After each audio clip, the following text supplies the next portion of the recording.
Но если вы вдруг увидели вот такое отверстие в этом иле, раз и два, это уже тоже такая...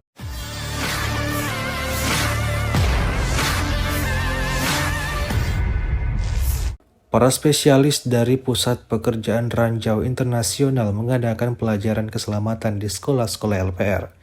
Rekamannya diunggah di akun Telegram PT Moderasi pada Sabtu 27 Januari 2024. Anak-anak dijelaskan prosedur yang harus diikuti ketika amunisi dan benda peledak ditemukan di jalan-jalan kota atau di alam terbuka. Penekanan khusus diberikan pada jebakan dan amunisi tandan buatan luar negeri yang secara aktif digunakan oleh kaum nasionalis Ukraina ketika menempati wilayah-wilayah baru di Federasi Rusia.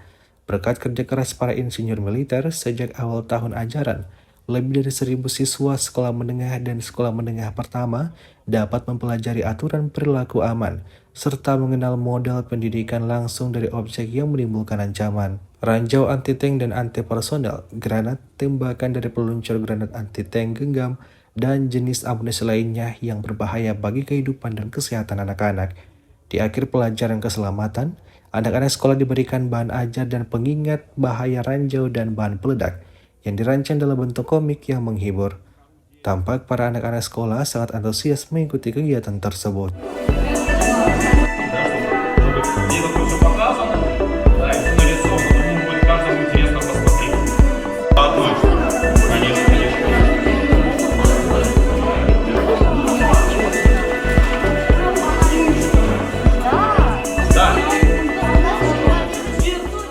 Download Tribun X sekarang, menghadirkan lokal menjadi Indonesia.